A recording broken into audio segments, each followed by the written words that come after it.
राधे राधे, हरे कृष्णा दोस्तों। मैं ऋषभ भारद्वाज आपका अपने YouTube चैनल श्री जी ज्योतिष में हार्दिक स्वागत करता हूं। तो आज हम बात करेंगे एकादशी व्रत विधि के बारे में तथा श्रावण शुक्ल पक्ष एकादशी व्रत कब है इसके बारे में। तो आइए जानते हैं। एकादशी का व्रत भगवान विष्णु के निमित्त रखा जाता है। इस व्रत को करने से मनुष्य के जन्मों जन्मांतर के पाप नष्ट हो जाते हैं और मनुष्य अपने जीवन में अनंत कोटि सुख भोग कर अंत में स्वर्ग को प्राप्त करता है। एकादशी व्रत को हमारे सनातन धर्म में काफ़ी महत्व बताया गया है। इस व्रत को व्रतों का राजा कहा गया है।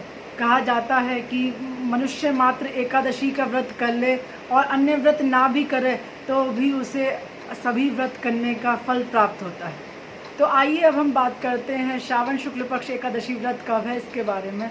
तो इस बार श्रावण शुक्ल पक्ष पुत्रदा एकादशी व्रत 30 जुलाई 2020 को पड़ रहा है, दिन गुरुवार यानी कि कल।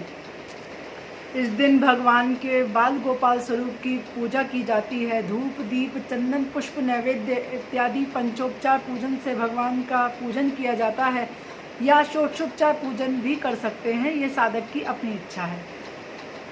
इस दिन भगवान को बढ़िया पीली खीर केसर युक्त का भोग लगाना चाहिए और भगवान को पंचामृत से स्नान करवाकर पंचामृत का भोग लगाना चाहिए और भगवान की आरती करनी चाहिए। तो मैं आइए आपको एकादशी के व्रत नियम बतला देता हूँ। एकादशी का व्रत दशमी की ही शाम से शुरू हो जाता है।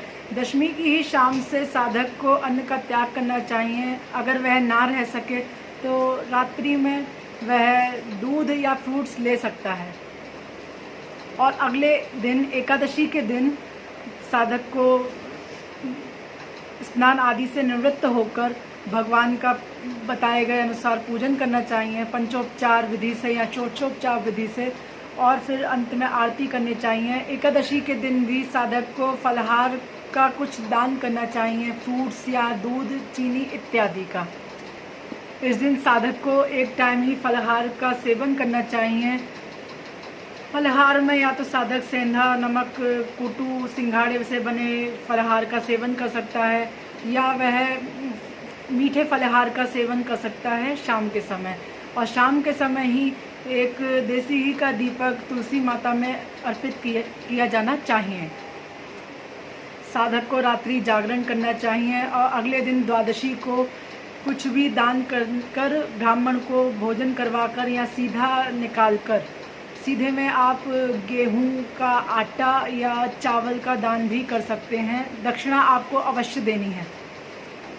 उसके बाद आपको अपने व्रत का कुछ अन्न खाकर पारण करना होता है। या तो आप 7 चने खा सकते हैं, भुने चने, या आप किसी भी अन्न से चावल का सेवन द्वादशी के दिन अवश्य करना चाहिए। आप चावल से भी अपने व्रत का पारण कर सकते हैं। श्रावण पुत्रदा एकादशी का व्रत हर उस दाम्पत्य को अवश्य करना चाहिए जो या तो संतान सुख से वंचित है या उनकी संतान को किसी प्रकार की बीमारी ने घेर रखा है। तो हमें उस दाम्पत्य को पुत्रदा एकादशी का व्रत अवश्य रखना चाहिए। पुत्रदा एकादशी साल में 2 बार पड़ती है, एक तो पौष मास में और दूसरी श्रावण शुक्ल पक्ष में। तो हर उस दाम्पत्य को अवश्य करना चाहिए जो संतान की तो इस बार श्रावण शुक्ल पक्ष पुत्रदा एकादशी का व्रत 30 जुलाई 2020 को है और इसका पारण 31 जुलाई शुक्रवार को किया जाएगा प्रातः 6:15 से सुबह 9:15 के बीच। तो आप इसी बीच अपने व्रत का पारण करें। तो मैंने आपको इस वीडियो में व्रत विधि तथा श्रावण शुक्ल पक्ष पुत्रदा एकादशी व्रत कब है इसके बारे में विस्तार से समझाया है। आशा करते हैं आपको हमारी वीडियो पसंद आई होगी। आप हमारे चैनल को सब्सक्राइब करें, वीडियो को लाइक करें, शेयर करें और अगली वीडियो पाने के लिए थोड़ा इंतज़ार करें। तो तब तक के लिए राधे राधे, हरे कृष्णा।